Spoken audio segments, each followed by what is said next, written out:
primer éxito realmente que tuve, con un nivel, como te comento, muy buen nivel. Hola a todos y bienvenidos de nuevo a una entrevista más de A Girl Talks Formula One. Con ustedes, Manena Manotú, y el día de hoy vamos a estar hablando del campeón de Fórmula K México en 1988, Óscar Manotú. Viniendo de una familia del deporte del motor, con su hermano corriendo en cuartos de milla y su sobrino en NASCAR México, Óscar Manotú ha logrado grandes acontecimientos. Desde tener su propia pista en Monterrey hasta correr en diversas categorías con otros pilotos legendarios, Óscar Manotú logró ser el campeón de Fórmula K México en el año de 1988 con su equipo Martiga. ¿Y ustedes están listos para conocer más de este legendario piloto? No se pierdan la entrevista en 3, 2, 1. Hola a todos y bienvenidos de nuevo a Girl Talks Formula One. Con ustedes, Manena Manotú, y aprovechando que por fin se viene el Gran Premio de México, les tengo a uno de los pilotos más legendarios de nuestro país. Aquí con nosotros tenemos a Óscar Manotú. Hola Óscar, bienvenido al podcast.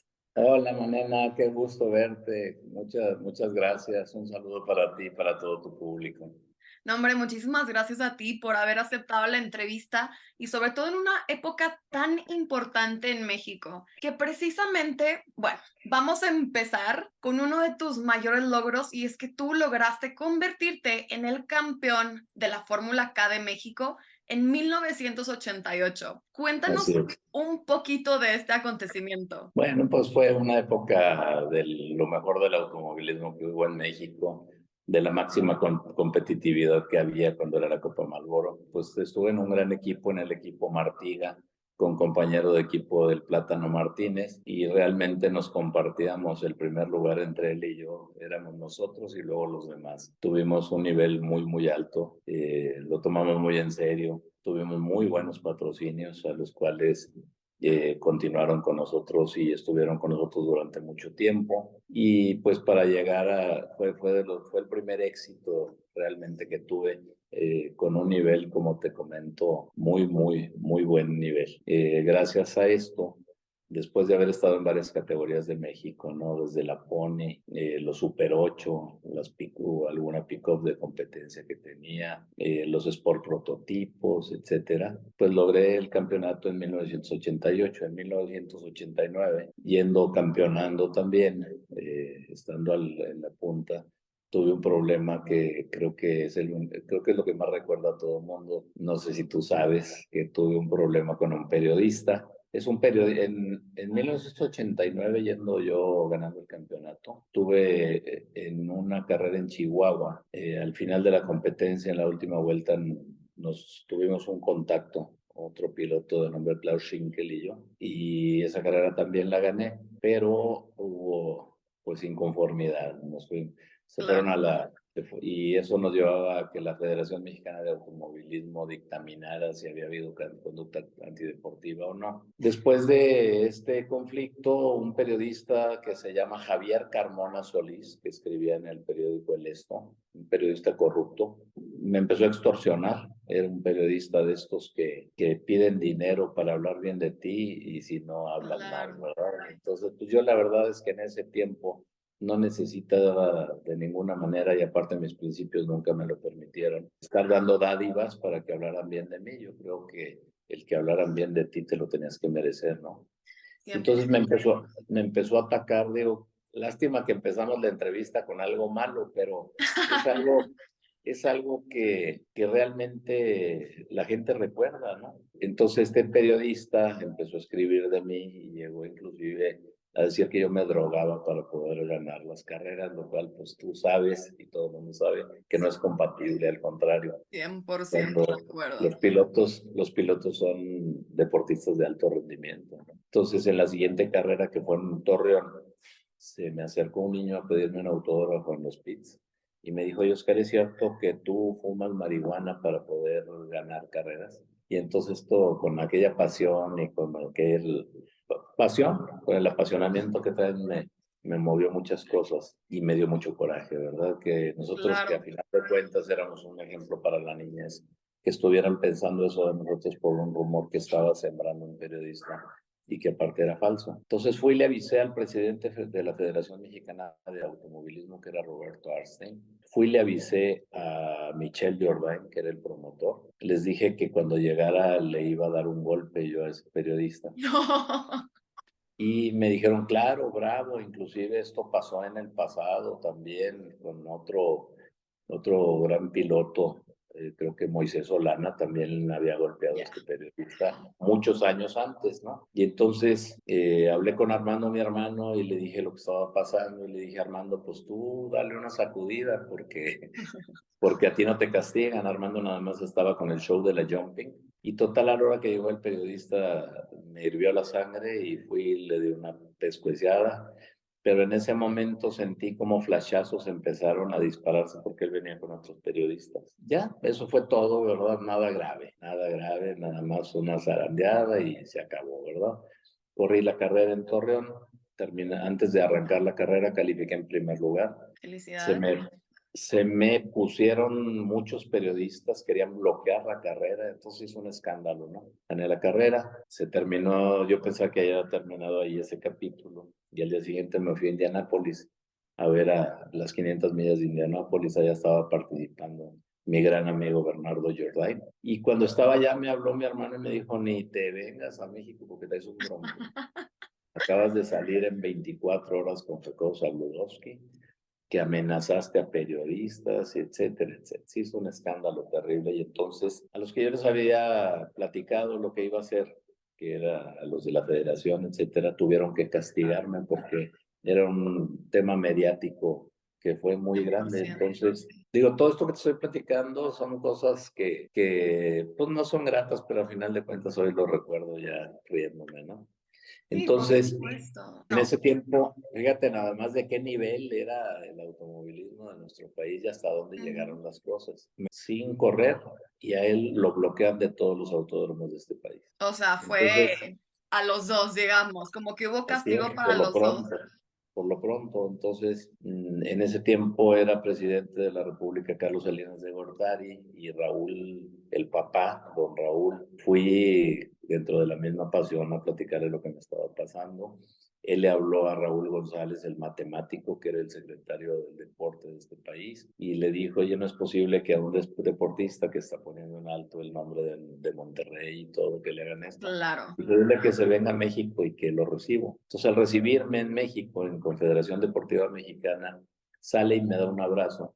Y otra vez siento los flachazos. Y al día siguiente en todos los periódicos decía el compadrazgo de Oscar y que ya lo van a perdonar. Y todo. Me siguieron castigando. Estuve castigado 3 carreras que me hicieron perder el campeonato. Y mientras tanto mi coche lo tripuló alguien que fue muy sólido conmigo, que fue Michel Jourdain, papá. Y Claro. en las 3 ocasiones lo calificó en primero, mi coche. No ganó las carreras, pero lo calificó en primero. Total, me iban a perdonar y no me perdonaron por la cuestión mediática. Y hasta que por fin tomaron la decisión para poderme perdonar a mí un domingo, yo ya sabía, ya estaba preparado para volver a correr y todo, y tomaron la decisión de perdonar a todos los deportistas de este país para poderme perdonar a mí. Ay, la Entonces, verdad, es de esas cosas que sí te hace sentir bien al final de cuentas, porque te sí. das cuenta cuánto significas tú para el deporte y esto no se lo hubieran hecho a cualquier piloto tampoco.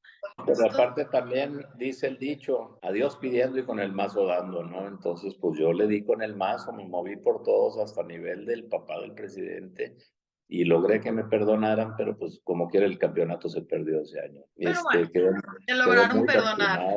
quedé muy lastimado. Después, pues me fui a empezar a buscar en el extranjero. Me invitó Bernardo Jourdain a correr las 24 horas de Daytona. Entonces subí de un coche aquí de ser campeón en México, subí a un coche de un carro de 200 caballos de fuerza a un carro de 900 caballos de fuerza. Corrimos Daytona en un Porsche 962 con un buen resultado dentro del top 10. Después de eso corrí Miami, corrí Sebring, no, con buenos resultados. El año siguiente me invita David Rocha a correr otra vez las 24 horas de Daytona, quedamos en segundo lugar, pero en la revisión Súper. descalifican al primer lugar por irregularidades. En pocas palabras, gané Daytona.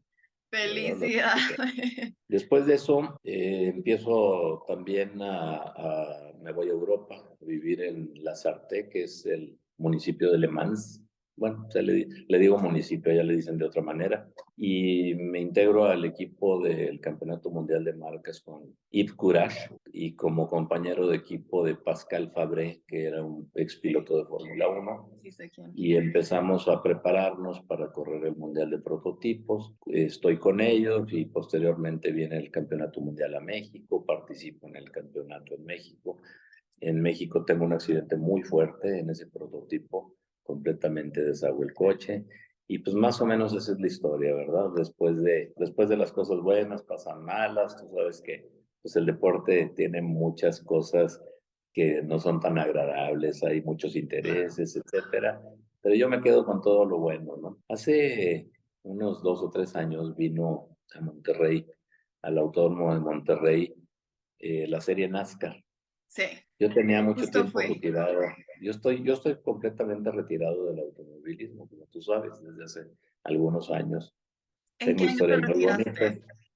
ya ni me acuerdo, pero después, bueno, es que después de haber estado en Europa, en Estados Unidos, regreso a México y participo en el equipo de Gianfranco Canet en prototipos y en Fórmula 2 Sí. y no tuvo buenos resultados el equipo, me bajan a media temporada, etcétera, ¿verdad? Después de un tiempo de algún tiempo sabático, decido comprar viene la serie NASCAR Trucks, que es la NASCAR de ahorita, pero eran pickups. Compro un par de pickups de la serie NASCAR y patrocinados por Dina, en una empieza a correr mi sobrino Jonathan y en otra Que yo. ahorita te tengo una pregunta, de hecho, te tiene una pregunta más bien él.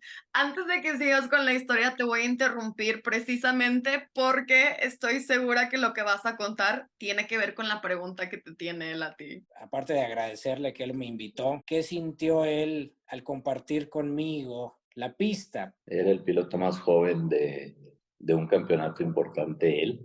Y de los más talentosos. Muy bien, muy bien. No me acuerdo, digo, tenía 16 años, yo creo. Jonathan, tenemos 2 pickups iguales, lo disfruté mucho. Disfrutaba mucho los viajes con Jonathan y con Armando, mi hermano.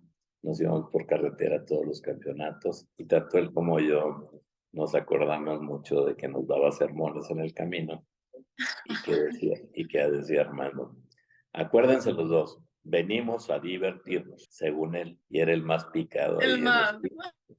era el más exigente, el más preocupado. Entonces compartimos un equipo, Jonathan y yo, de hecho, hasta llegamos a chocar entre nosotros. Muy bonita historia con Jonathan, mi sobrino. En esa época, después de haber estado retirado un tiempo, yo regresé y ya no estaba disfrutando lo que estaba haciendo, la verdad, hasta ya veía las barras más cerquita, y nos dedicamos más bien a apoyarlo a él en vez de estar tratando yo de compartir mi experiencia con él. Y entonces ahora sí que en ese equipo se juntó la juventud y la experiencia, le compartí todo lo que pude y fue un año de veras inolvidable, ¿eh? Qué En todos padre. sentidos. No teníamos tanto compromiso como los que tuve anteriormente con grandes patrocinios.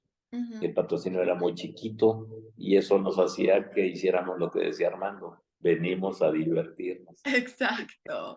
No, y Nada como más. dicen, este deporte es tan demandante y exige tanta presión que justamente esto que acabas de decir es algo que se escucha mucho a los pilotos decirlo igual. Una vez que lo dejas de disfrutar, más vale ya retirarte de eso, ¿no? Fíjate que yo realmente casi no platico del pasado, más que a alguien que sí le interese, porque yo creo que la gente que se queda en el pasado, como muchos deportistas o muchos políticos, pues no, como que no me llama la atención el yo fui, yo fui, yo fui, yo sigo Y ya siendo Oscar pasó, Maroto. exacto. El yo Yo soy sigo está siendo en el Oscar Maroto, sin presente. embargo, los recuerdos ahí están, ¿verdad? Claro. Muy bonitos y, por ejemplo, te iba a platicar que hace 2 o 3 años vino la serie NASCAR a Monterrey Sí, y me estabas fui a, platicando bien. y me fui a visitar, no quería visitar dueños de equipo, no quería visitar pilotos porque ya a pocos conozco, quería visitar mecánicos, que hay muchos de ellos que son los héroes atrás de de todo esto. Y había ya muchos viejillos que fueron nuestros mecánicos que seguían ahí. Y regresé a mi casa y le dije a mi mujer, oye, fíjate, era un sábado, fui a las prácticas, saludé a mucha gente. Y le dije a Laura, le dije, oye, fíjate que fui al autódromo y recibí tanto cariño que mañana voy por más. Ay. Pero fui por el cariño de esa gente, de los mecánicos que se acordaban de algunas anécdotas, pero lo que te voy a decir es lo más curioso. Ninguno me dijo, oye, ¿te acuerdas cuando ganaste? ¿Te acuerdas cuando competiste contra tal? Todo el mundo decía, ¿te acuerdas cuando le pegaste al periodista? Justo, ¿Te por eso valió acuerdas? la pena empezar con esa historia. Hay dos cosas de las que se acordaban. ¿Te acuerdas de cuando le pegaste al periodista y te acuerdas de las viejas que traías? De lo demás, ni memoria, ¿eh? Pero bueno, a final de cuentas todo eso era promoción y era lo que generaba que tuviéramos buenos patrocinios, ¿no? Muchas traiciones de compañeros que te robaban los patrocinadores, que te robaban los mecánicos, que hacían trampas, etcétera. Pero yo creo que nuestra historia, tanto pues de los Manotú, ¿verdad? De los Manotú de la Garza, Rafael, mi hermano, que fue campeón de off-road nacional, de Armando, mi hermano, que fue campeón nacional de cuarto de milla, yo, que fui campeón nacional de automovilismo y tuve algunos éxitos a nivel internacional. Exacto. Otra vez, Armando, que conserva 2 récords mundiales en el libro Guinness. Entonces, la historia, la verdad es que es agradable, pero pues no para presumirla, pero sí para compartirla con la gente que le interesa. 100% de acuerdo. Y que de hecho te quería preguntar, o sea, es verdad que tú vienes de una familia súper metida en el automovilismo, pero ¿qué los motivó a empezar? ¿Y quién fue el primero de los hermanos que se metió a este mundo? Yo creo que el primero fue Armando. Armando corrió en cuarto de milla y yo también tuve algunas poquitas carreras de cuarto de milla, pero cuando me metí al circuito me fui metiendo y metiendo y metiendo hasta llegar a hacerlo de manera profesional. Rafael, mi hermano, nada más estuvo 1 o 2 años, logró ser campeón y se retiró. Ese fue el más inteligente. Express. Armando, pues estuvo muchos años en el cuarto de milla con unos éxitos impresionantes, no había Y quien le hasta hiciera. estuvo en el entretenimiento de la Fórmula 1 y todo. Luego con la Jumping, que se presentó en la Serie Kart, en la Fórmula 1, etcétera. Y te digo, yo creo que tú lo sabes, cuando Armando se presentaba como show de medio tiempo en la Fórmula 1, la disciplina de la Fórmula 1 se quebraba porque los mecánicos dejaban de trabajar para ir a ver el show de Armando. Es que está impresionante. Esto es cierto. Armando paraba la Fórmula 1 por ir a verlo Qué como hacían rico. sus muy padre, mi hermano. Una camioneta que primero construyó y después un tractocamión, hechas por él, porque aparte es Wow.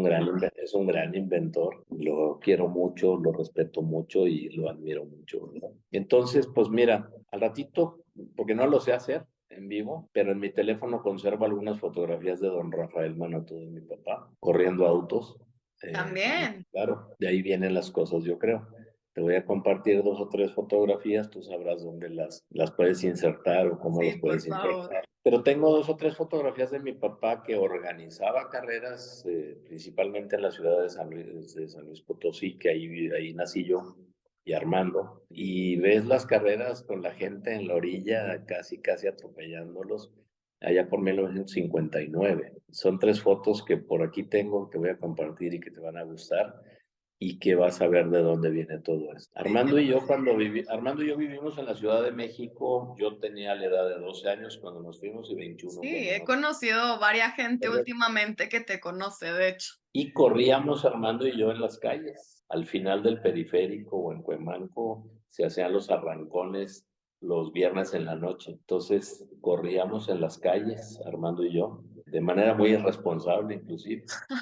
Y luego veníamos a Monterrey y queríamos romper récord de velocidad o de tiempos, hacíamos 6 horas y pico de México a Monterrey con esas carreteras. Nos veníamos sin el tapón de gasolina puesto para llegar a la gasolinera y cargar rapidísimo. Entonces, pues, la verdad es que tenemos muchas historias dentro del automovilismo. Luego Armando y yo tuvimos un taller muy exitoso, la verdad, muy renombrado, Manauto, que Esa fue... era mi siguiente pregunta. Me estás sacando todas las preguntas de la boca tú. Justamente quería Fíjate que que me te digo, no platicaras. platico mucho de esto, pero ahorita me está saliendo, ¿eh? Está saliendo, está saliendo. Justo quería que me contaras precisamente de Manauto y me encantó eso que dijiste de que tu papá organizaba carreras, porque ustedes hacían lo mismo con Manauto cuando abrieron el circuito en Monterrey. Cuéntanos un poquito justo del taller, del circuito y todo esto, También fuimos organizadores, ¿eh? Ahorita te voy a platicar esa parte. por favor. Manauto, Armando y yo vivíamos en el taller, yo tenía 21 años, y ahí vivíamos adentro del taller, dentro de Manauto. Empezamos con un taller importante, nos trajimos pura gente del DF, ojalateros, pintores. Es más, antes de llamarse Manauto, se llamaba Aros, que quiere decir Armando Oscar Hermanos. Ok. Y ahí vivíamos en un cuartito y teníamos una pasión por los coches. Fuimos los primeros en entrar a Monterrey Quemacocos. Hacíamos un diseño en la pintura que ahora está de moda, que ahora se hace con wrap, pero se llamaban diseños artísticos automotrices. Y después empezamos con las conversiones y hicimos muchísimas convertibles, limusinas. En México no existían las camionetas sub y nosotros las fabricábamos, todo con diseño de Armando. Y al final empezó a venir ya a México todo lo que nosotros fabricábamos. No había Suburbans, entonces nosotros hacíamos una Suburban a partir de una pick-up, mandábamos conversiones para que la vendiera la agencia. Nos mandaban pick-ups nuevas y le regresábamos Suburbans convertidas por nosotros, etcétera. Fueron muchos años de mucho éxito de Manauto con diseños de Armando, mi hermano.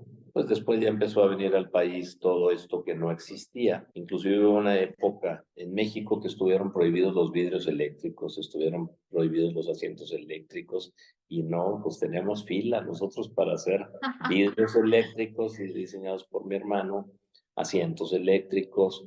Nos íbamos a Estados Unidos y comprábamos en los Yonkers todos los motores de vidrios eléctricos, camiones de motores de vidrios eléctricos, asientos eléctricos, y aquí los instalábamos. Entonces esa fue una época que nos generó muchísimo dinero para poder empezar en las carreras con nuestro propio dinero. Eso luego se Wow, convirtió en oye. patrocinios y empezamos a ganar dinero de patrocinios, muy buenos patrocinios. Llegó un punto en el que yo estaba tan metido en las carreras que Armando me dijo, tú corre y yo trabajo, y yo lo tomé muy en serio.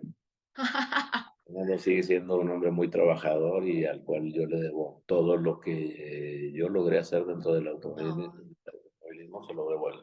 Sí, la verdad es que la familia es como muy unida, ¿no? Siento que por lo mismo de que es una sola familia en todo el mundo, al final de cuentas, todos nos vemos como si fuéramos primos, hermanos y tíos directos, casi, casi, pero especialmente eso que dices, y eso es algo que veo también en mi familia y en otros manotús que he conocido, la familia directa es demasiado, demasiado unida, de verdad. Sí, definitivamente. Fíjate que aquí en Monterrey nos juntamos los hermanos y los primos hermanos y los esposos de algunas primas por lo menos una vez al mes. Eso está Bueno, padrísimo. una vez al mes, el primer miércoles de cada mes, el que provoca ese desayuno es Rafael, mi hermano, precisamente para El no perder esa contacto. relación. Y la verdad es que mis primos hermanos son como mis hermanos, porque cuando nosotros nos fuimos 10 años a vivir a México, ellos iban a nuestra casa y se quedaban si querían un mes. Y cuando estábamos en México, veníamos a Monterrey todo el verano, y nosotros nos quedábamos en casa de mis primos, de Eduardo, de Luis Emilio o de David. Nos quedábamos 2 meses a vivir ahí. Entonces somos como hermanos. También Eduardo, mi Sí. primo, ha estado muy metido en el automovilismo, ha corrido varias panamericanas, en fin, sí somos una familia que a muchos de nosotros nos corre gasolina por las venas, ¿no? Sí, oye, sí, de una manera u otra. Pero cuéntanos un poquito igual del circuito de Manauto, eso también, esa historia la quiero saber, porque justo cuando yo siempre veía el circuito, que pasábamos justo por la entrada a Monterrey, era precisamente cuando yo no vivía ahí, pero tenía una excelente ubicación donde literalmente toda la gente que entraba a Monterrey podía ver la pista. Primeramente empezamos a hacer, yo estaba corriendo en American IndyCar Series, que American Ok. IndyCar Series era lo mismo que la Serie Car, pero con carros 2 años viejos. Ujú. Y entonces estábamos corriendo, yo estaba corriendo en American IndyCar Series, no tenía, los patrocinios no te daban para irte a otros países. Y entonces, o sea, te patrocinaban aquí, allá no. Corrí algunas carreras de IndyCar y no tenía patrocinios, entonces yo quería venir a correr ante mi gente traerles a las puertas de su casa lo que yo estaba haciendo en el extranjero. Y traje a San Pedro Garza García una carrera callejera.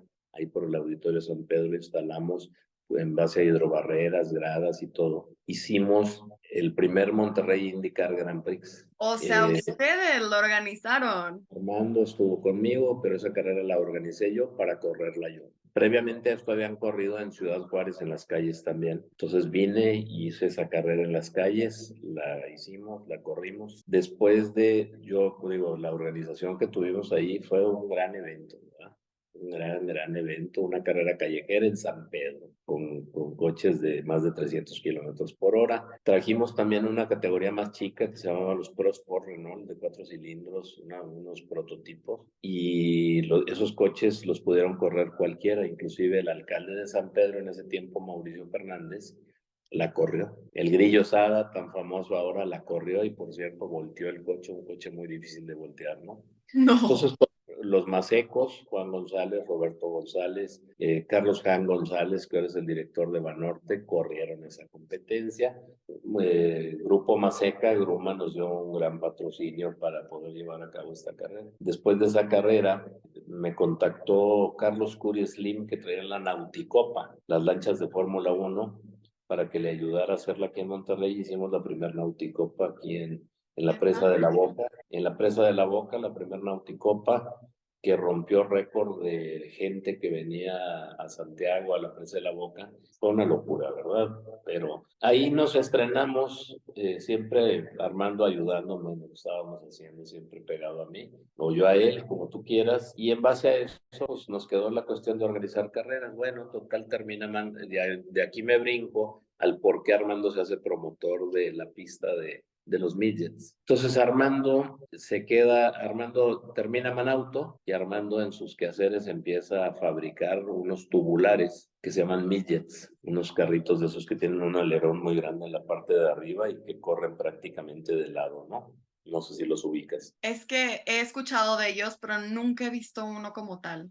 Próximamente te voy a mandar una foto de eso también, no lo tengo en mi oficina así. Y esos midgets Armando se pone a fabricarlos y consigue una concesión en el río Santa Catarina para hacer su pista y hace una pista de arcilla, porque así se corre en Estados Unidos. Son esos coches que van prácticamente de lado uno junto con otro, que tienen una ala muy grande en el techo, son tubulares. Y empieza Armando a fabricar, a construir la pista, fabrica los coches, consigue patrocinios y empieza a hacer carreras nocturnas en el río Santa Catarina. Previo al río Santa Catarina, previo al río Santa Catarina, en donde está el hipódromo, camino a la carretera Saltillo, tuvo una pista que ahí hacía las carreras, pero estaba muy lejos y volvemos a lo mismo. Yo cuando hice la carrera en San Pedro, de lo que yo estaba corriendo, me decían, ¿por qué no las haces en el autódromo? Porque el autódromo no van mis patrocinadores. Yo quería hacer una cuestión social, entonces le hice en San Pedro. Armando logró hacerlo en el río Santa Catarina. Entonces estaba muy cerquita y la gente se divertía ahí los sábados en la noche. Luego en la parte media de la pista hizo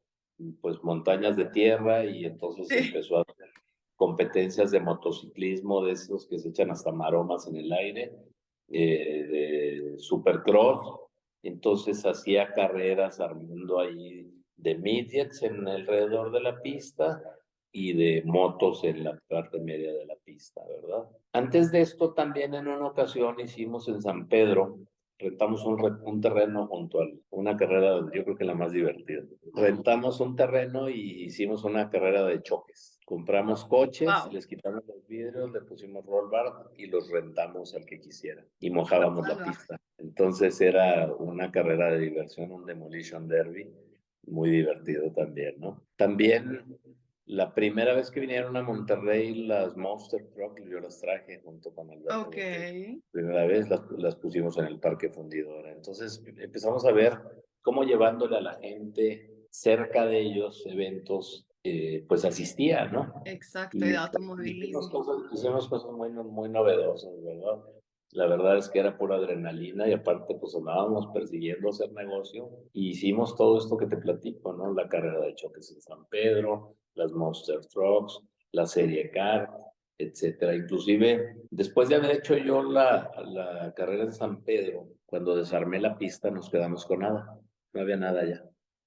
Había algunos fierros guardados. Entonces me acerqué al gobierno del estado y le pedí que me dieran el Parque Fundidora. No había nada, era pura tierra, pero algún día iba a haber algo como lo que hay hoy. Y orgullosamente te digo que yo soy el creador de la pista del Parque Fundidora. Ay, wow, qué padre, oye.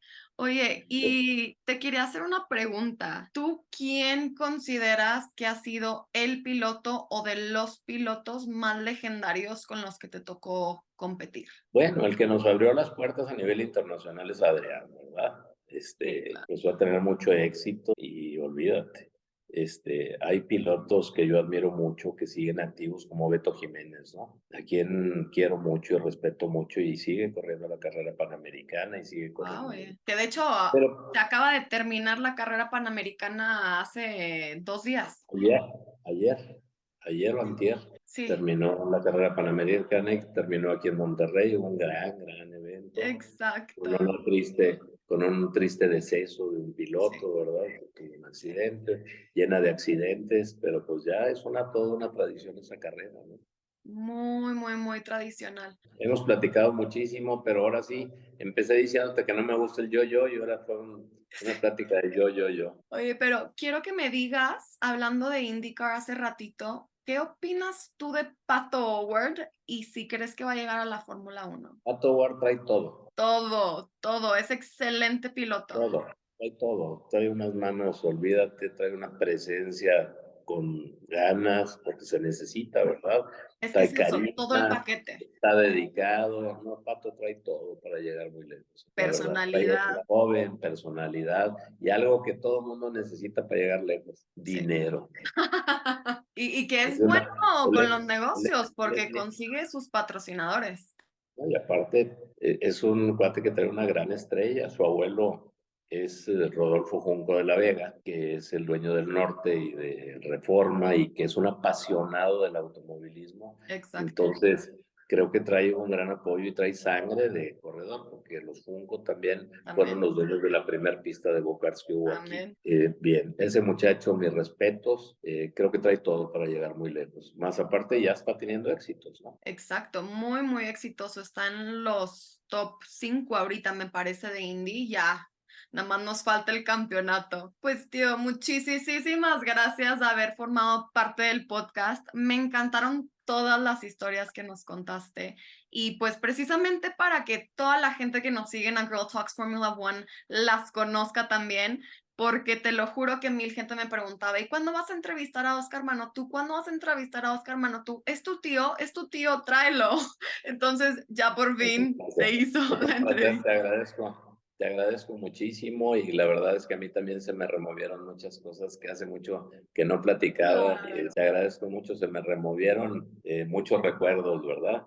Muchas gracias, ¿eh? Y qué padre que otra mano tú esté metida en este medio, ¿verdad? En el Exacto. cual De otra nosotros ya manera, no estamos, pero pero nunca se metida. nos quita la afición. Exactamente. Y muchísimas gracias a todos ustedes igual por haber llegado al final de esta entrevista. Nos vemos a la próxima con otra entrevista más de A Girl Talks Formula One. Bye. Eso.